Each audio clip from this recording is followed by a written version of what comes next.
Do you mind, because we read the introduction of the book, and we have a phrase that is in italic that is intertwined memories. Do you mind explain a bit about this phrase? The concept of intertwined memories. Uh,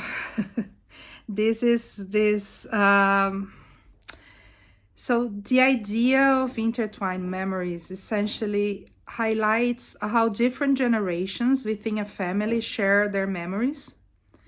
So it might seem obvious, but what my study aims to show is that certain memories, not just ordinary ones, they have a big impact in a person's identity formation.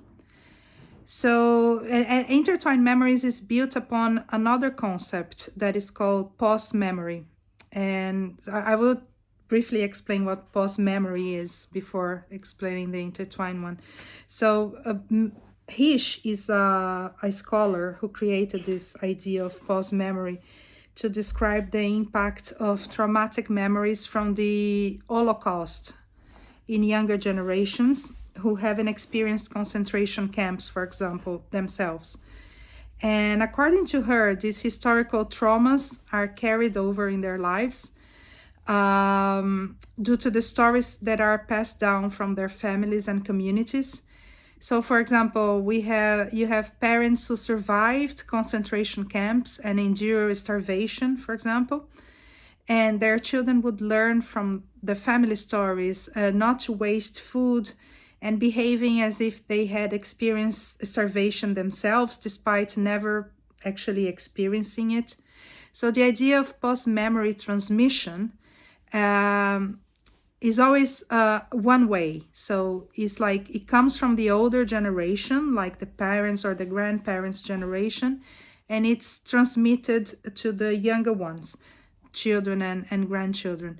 And for my study, I applied the concept of post-memory to explain how daughters carried over the traumatic experiences of their mothers into their lives. And those experiences are mostly associated with poverty. So I give you an example. So one of the mothers I interviewed was poor and was also a Black woman. And when she was pregnant of her first child, the doctor said the baby was dead and referred her to a procedure to remove the dead baby from her womb straight after her consultation in the hospital. She had no time to think about it.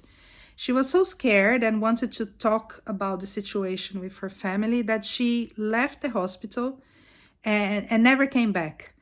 So it turned out the baby was perfectly healthy. I actually interviewed this baby, who is now a woman, and she gave birth to this baby after this. And so this medical error that could potentially have resulted in this mother losing her first child is one of the situations that was very traumatic to her and very hard to prove. That the doctor was wrong is something very hard to prove and take actions about.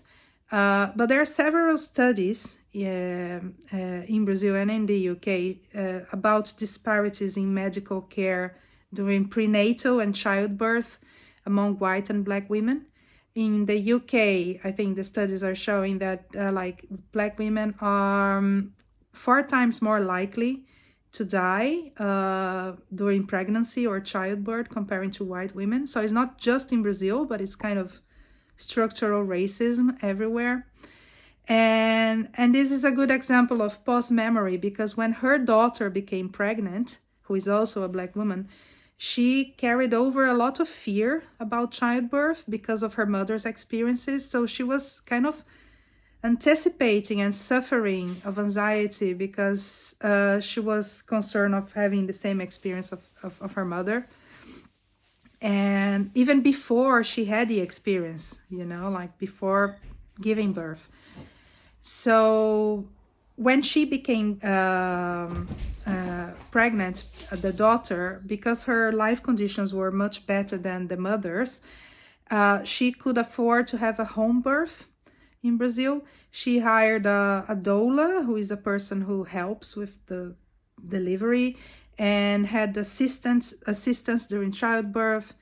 Her mother was by her side, and the hospital sent midwife and equipment for the delivery. So she had the opportunity to experience a positive childbirth that was beneficial not just to herself, the daughter, but also for her mother, who was actually there with her. And together they kind of overcame these traumatic memories that the mother had, sharing this special moment, reassuring the mother that her daughter was having a better life and having access to things that she always desired to have, but she never had.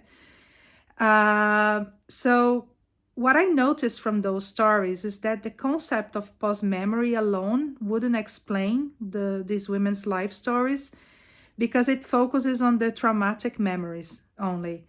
And so I introduced the idea of intertwined memories to combine the concept of post-memory with the positive memories and emotional healing process that was triggered when mothers and daughters broke generational cycles of poverty. So intertwined memories are when these memories combine, both the traumatic and the joyful ones, and are transmitted not only from mothers to daughters, but also bouncing back from the daughters to their mothers as well when they broke those cycles.